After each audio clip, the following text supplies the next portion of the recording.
morning. I'm gonna do it again, good morning. I'm gonna do it again, good morning. It feels so good to be in person again. It feels so good to be in the presence of people again. There's an art, there's an energy, there's something magical, if not spiritual, that happens when good people are in the presence of each other. There's some good people in this room. And like Jeff said, I'm not here to give you more work. I'm a founder. Jeff told y'all I'm a serial entrepreneur. So I'm not here to add to your load.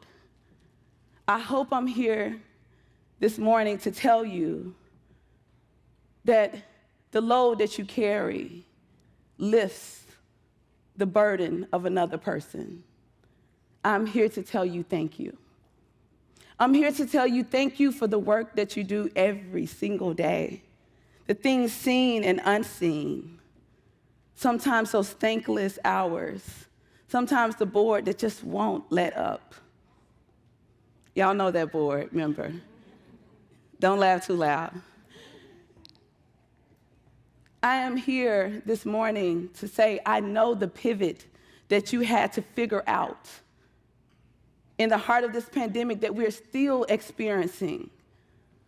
I know in a moment in the clutch hours when you wanted to shrink, something came inside of you, almost spiritual, and forced you to expand. I'm here this morning to tell you thank you for your sacrifices. I am the founder of the Village Market. I had a vision 6 years ago to create this beloved village because this is what I believe. I believe that we are each other's best thing. I believe my gifts that I have only complements Jeff's gifts, only complements my friend Katie in the back, her gifts. I wanted to build that. I'm a proud Mississippian. I come from a rural town, the big city of Batesville. The big city of Batesville, where I had the opportunity to experience people who did not come from a lot, but the blessings were bountiful. I have the experience of sitting at the feet of my grandmother and watching her sew clothing after clothing, wedding dress after wedding dress, choir robe after choir robe, school uniform after uniform, because she said, I would never, ever chop cotton again, and I would never work for another person again. The only thing that her mother left her when she transitioned, when my grandmother was 13 years old, her mother died. And the only thing that she was able to leave was a sewing machine. And at that time, as a 13-year-old, there were 19 other children, and my grandmother was the fifth in line. And she figured it out, how to make that sewing machine magical, how to make that sewing machine liberating her from the cotton fields, how to make that sewing machine beat quilts in the cold winter in the Mississippi Delta, how to ensure that her sister, when she got married, had a wedding dress. And I asked my grandmother, how did you know to figure this thing out? My grandmother says back to me, and if she were here today, at 85 years old, what she would say, we never know to figure it out. We just do. I know I'm in a room with some doers. And I'm here this morning to tell you thank you for doing. Thank you for figuring out. Thank you for that one thing that you had no idea would be that thing for you. Thank you for surrendering. Thank you for doing. Now, I had 2 slides today. Can someone put my 1 slide? Thank you. In my 2 slides, so y'all can exhale, it's not twitting. In my 2 slides, Because I know I'm in a room full of doers, people with the big hearts and the thoughtfulness and the gentleness to see community with the gaze that's necessary. I want to tell you what I needed to hear myself. The time is now. And it's not the time this morning, in this moment, to do more doing. It's the time to be more present. It's the time to make sure that you take care of yourself and your being. It's the time that you make sure that you take deep breaths before you respond. It's the time that you make sure that you actually taste the food that you eat and that you close the laptop just for a moment. And you turn the notifications off your phone, but for a moment. Because when you're in a room full of doers, I know what it feels when the mind continues to turn, even when you want to sleep. I'm here this morning to tell you that the time is now to honor the stillness. I read once, and I can't quote him, I'm sorry, his name, because I can't remember, but it was one of those things that Jeff said, that when I read this, the hair stood up on my arms. The writer wrote that passion is not something that we can go find. He said it's a part of our cosmic destiny. The passion that you generate every single day is a part of your cosmic destiny. And it was meant on this great assignment that we're on now for us to join each other arm by arm to fulfill this cosmic destiny that people would need a place that you've created in your organizations. People would need food that you're providing in your organization. Children would need after-school programming that you're providing in your organization. Entrepreneurs would need an organization that they can see themselves that you're providing in your organization. Did you ever imagine, out of all the dreams that you ever had, that this, what you're doing, is a part of your cosmic destiny? In the presence of you being here, people's lives are changing. So this morning, I'm not here to give you more work. I'm here to tell you thank you. I'm here to extend flowers to you, flowers that you deserve. I am here to tell you that in order for you to continue to do this thing so well that you do, remember to thank your team. And thank them sincerely.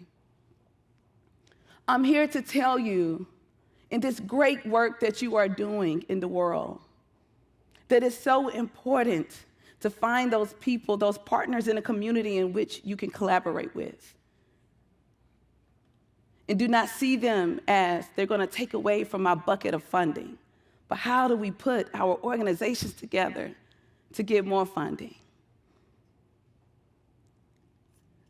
Collaboration is the greatest honor of community.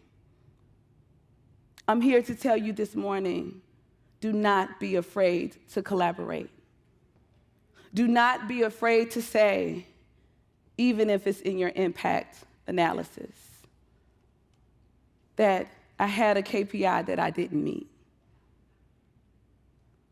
Because there's no such thing as perfection when it comes to community building, when it comes to the humanity of who we are. So if you're walking or you're sitting this morning and you have the pressure and the anxiety to be perfect, this morning I'm here to tell you it's not necessary. Make all the mistakes, but just be humble enough to ask for help. It has been my gateway for me being a serial entrepreneur, my favorite thing to say. And here's the thing, I know what I'm good at, and I walk in it. But I'm so grateful that I also know what my gifts are not. And I hope sometime today, when you're not connecting with each other, that you take a moment to acknowledge the things that you're not good at. Because what I believe, what I know to be true, that whatever we admit in the ethos, the law of attraction is real. So if you put that vulnerability out there, there's a person that's going to be attracted to you today, and you're going to radiate a new partner who is going to complement your gifts. I'm not here today to add to the load. I am here today to tell you thank you. I'm here today to tell you that the time is now. To not shrink, but to expand. To not question if your organization is that thing it is. Because you've survived one of the hardest moments in the history of this world, and that is the pandemic. You found the art of your pivot. So if you ever had a moment of doubt, if you had it in you to figure it out, you have evidence now. And I know I have some researchers in the room that it's not real unless it's documented. It's not real unless there's evidence. You are evidence of the pivot. I'm here today to tell you I am so proud of you. As a founder, as a truth teller, as a person who believes in big, radical change, as a person who loves to see how things used to be and love it, but loves to agitate what it can be if you put some new energy on it. I'm here to say I am in awe of you because I know what it takes, that pressure that comes when you hear the time is now. Because sometimes the time is now means the report is due. The board meeting is coming up. Families are calling. Children are in need. Black men are being imprisoned.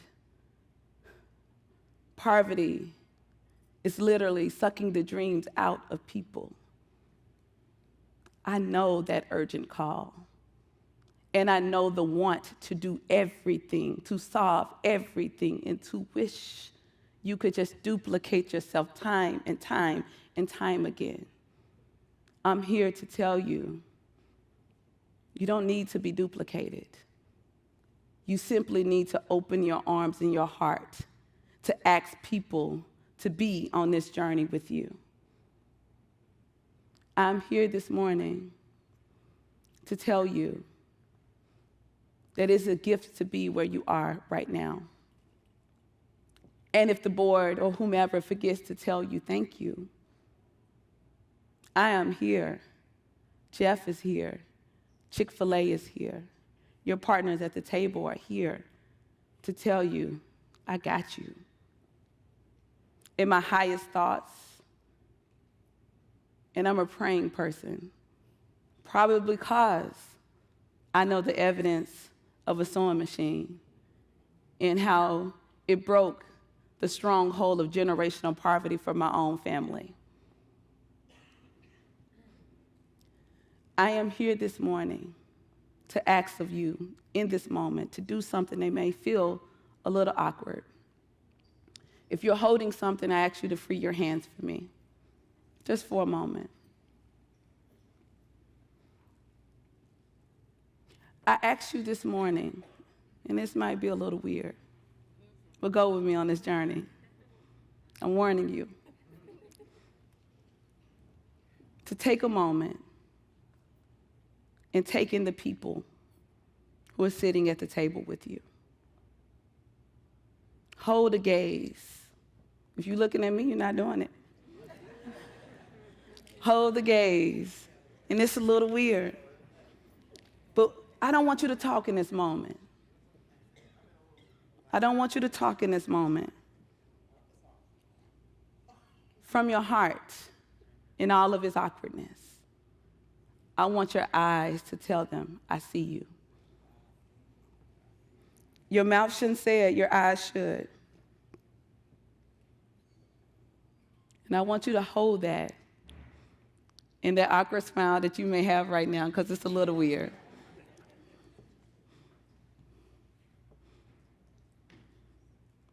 And after you've held that gaze, and after you've extended your thank you, then you can look back at me.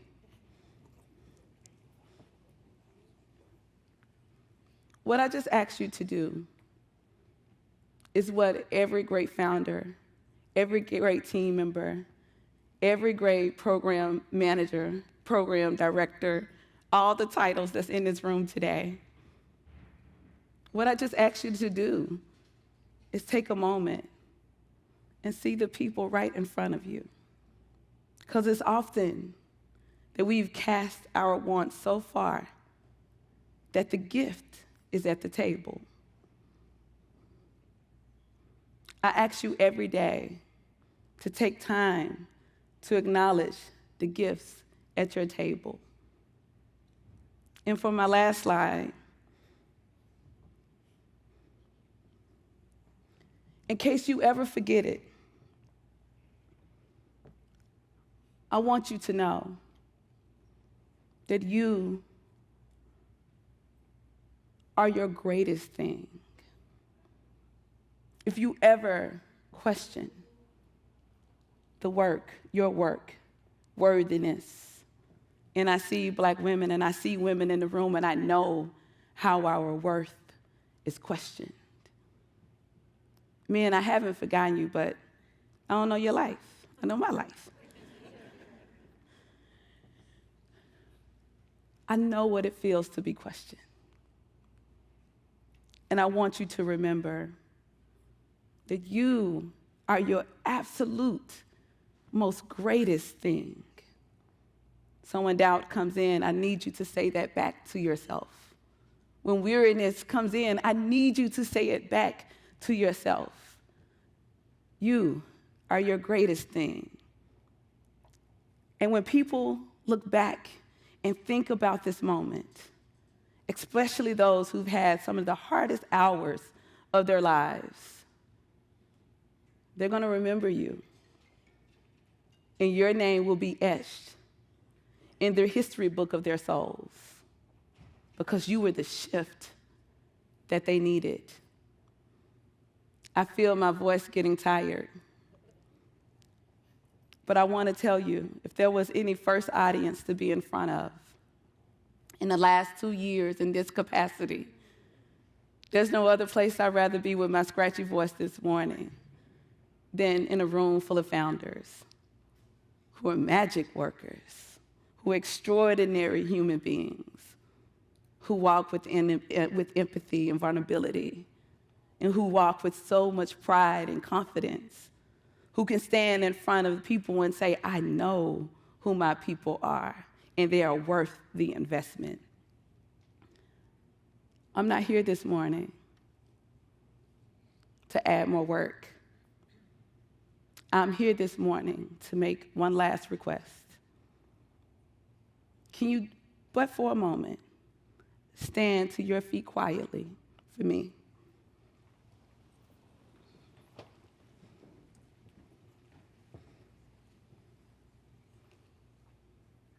I am here this morning as I leave the stage to tell you thank you. But I'm also here this morning to tell you to give a hand for yourself. It's been a pleasure. Can I ask you a couple questions?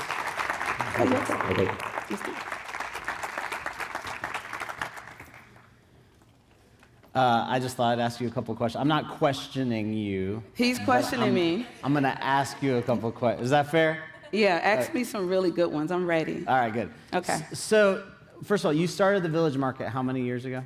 100 years ago. 100. 6 years ago. 6 years ago. Mm-hmm. What is something that has surprised you along that journey? Oh, that's a great first question. Jeff, can you open my water? I got you. Thank you. What has surprised me the most in the last 6 years And I'll be brief, but that's such a good question. I had an idea 6 years ago. I had my flip-flops on. I'm sure I had like a cool t-shirt or something. And I was riding my bike around Atlanta. And I kept thinking about all the business owners who did not have space. And I knew that I could solve for that. But Jeff, what I didn't know with this idea that I had no idea that this idea would ripple the way that it has, and has shifted the financial state of hundreds of Black entrepreneurs from outside of Atlanta to 38 different states, to a partnership with 13 countries in the diaspora. There's no way I would have known that. It probably would have scared me just a little bit. And so I'm happy I didn't. But I had no idea, Jeff, to expect that. Yeah. It's crazy, like just the courage you showed, the bravery you showed, and then how so many people have followed along. You shared at the beginning of your talk about this idea of taking time for yourself. I think that's very hard. For people that do it, it's easy for them, right? But then the people that don't, there's no way to begin. How would you encourage people to begin that journey? I challenge that it's not hard. I think everything in life is a choice. And I think you should choose your 10 minutes. I think you should choose your 15 minutes. So I think the only action, because we're in a room full of doers, Jeff. We are. Is to do what Nike said and just do it. Take your time. Take your time.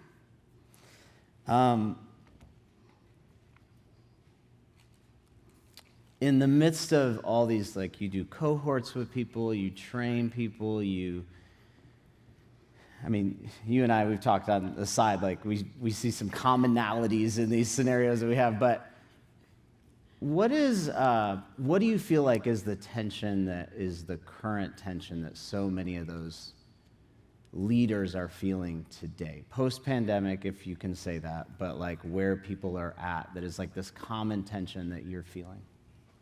What I've experienced with the entrepreneurs that's in my Elevate incubator, the entrepreneurs that's in my retail store, I'm experiencing entrepreneurs having more anxiety more than it breaks my heart to see entrepreneurs so burdened with, if I continue on this journey, will this be the downfall, not just for me, but for my children? Should I go back to the security of working a full-time job for someone else? Is the sacrifice truly worth it? I've seen in the last 2 years more entrepreneurs, and it's surprising, actually afraid to be vulnerable because they already feel so exposed. That breaks my heart. But what we share, because though it's me standing here today, I have an incredible rock star team. So what my incredible rock star team says, and what we've surrounded ourselves with, is those mental health practitioners, these great therapists in Atlanta and beyond Atlanta, to tell entrepreneurs that anxiety is a part of it, especially when the earth shifted under all of us all at the same time. But that has been, those have been some of the most heartbreaking conversations, to see founders wanting to quit, to go to something that appears to be more secure because so much is at stake. Well, I have a feeling there may be a couple questions from the audience. Does anyone have a question for Dr. Key? We have a little bit more time. I'd love to open it up if someone has it right here. We have a microphone right here. Go ahead. Are you okay with a couple more questions? Yeah, I'm here, Jeff. I love it. As long as my voice hold up, I'm answering these questions. I'm in it. Go for it. First, let me just say you are absolutely awesome. So we should give her another round of applause. It's amazing. I'm with the National Cares Mentoring Movement, and when I see phenomenal people like you, I'm always interested to know who was your mentor. Oh, great question. I'm in a process, and I promise this is not like one of those shameless plugs things, but I'm in a process of writing my first book. And interested enough, in my book, I am opening with, I have longed for mentors. I haven't had the privilege in the space of entrepreneurship to have those who would mentor me. I am very similar to most founders. This big idea of the village, people did not believe in initially. I'm so thankful that I did. Now, what I do have,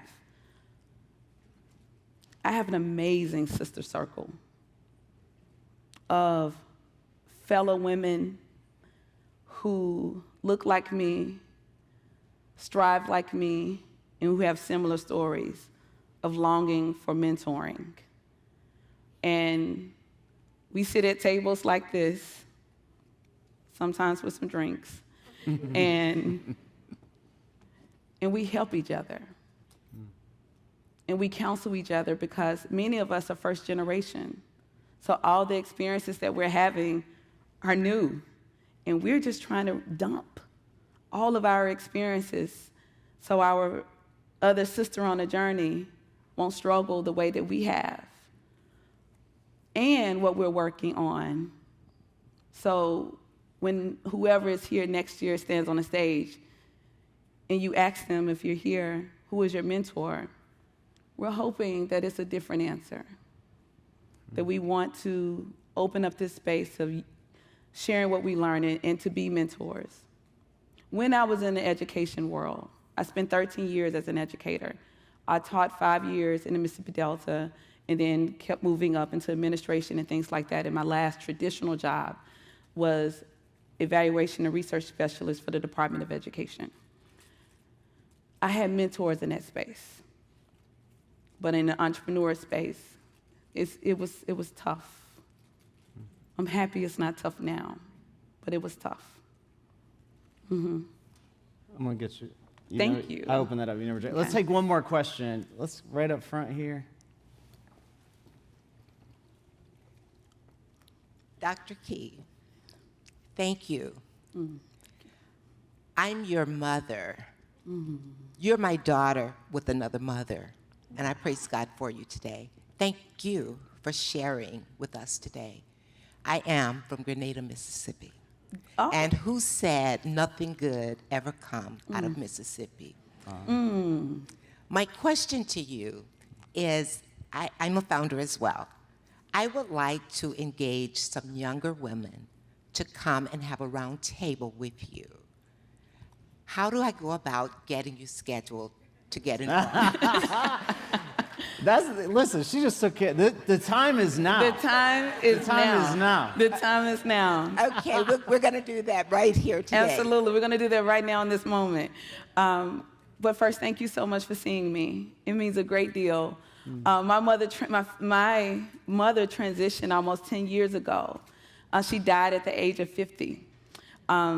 So it's always an honor when Black women hold space for me in that way. It means a great deal. And for another Mississippian, shout out to all the people from Mississippi. It's four of us in the room. There's one more in the crowd. There we go. But yes, the beautiful thing is Epiphany, one of my arms and extensions on my team, she can get that scheduled. But it would be an honor. Epiphany keeps my whole life together and then some. So she will make sure that we can accommodate that. But thank you. Last thing before we go, you just announced an incredible new thing on the Beltline. Can you share with us? If they haven't heard about it, I think people would want to know about it, right? Yes. For the last, 5 months, I've been working with the Atlanta Beltline. We've been thinking about this idea of what it would look like for Black entrepreneurs to be open on the East and West Side trails, and hopefully one day Katie on the South Side Trail. And so the East Side Trail, for those who are not riding their bikes the way I do on the Beltline, or going for your walks, the East Side Trail, that's the Ponce City Market side. So annually, over 2 million people, like myself, like yourself, just out hanging out on the Beltline. We had this vision of opening Black-owned businesses, and now the highest foot traffic space in the city. And in 2 months, we'll be opening 6 Black-owned businesses on the East and West Side Trail in partnership with the Atlanta Beltline. Now, thank you. So why is this such a big thing? Commercial real estate, and I own a commercial property on Peter Street. The taxes are bananas. I have a retail store at Ponce City Market. The commercial rent is crazy. What this means, that this is equal opportunity. And what we all know as people who are doers, no one wants a handout. People just need the door open, and that is equitable and equal opportunity. We're open equal opportunity to 6 entrepreneurs. That's the start. And we're providing them full wraparound services, technical assistance, making sure that there's a CPA, a small business attorney, branding and marketing, all these things. And then we have an amazing architect who's building out these spaces. We have an amazing mentor who's coming out on to talk about commercial real estate. And now they will have their own broker moving forward. So we've thought about end to end, how do we help reframe the talk of economic development, but also what is the tangible sense of economic mobility for people of color in this city. I am beyond proud that in June, when you all come out to the Beltline on the East and West Side, you all will be able to shop from and eat from some incredible entrepreneurs. Jeff, thanks for asking me about that. And I shared in our talk that partnership is the way to go. The Beltline, the Village Market, Candida Fund, Google, Microsoft, Fiserv are all partners on this journey. That's what happens when you lock arms. I love it.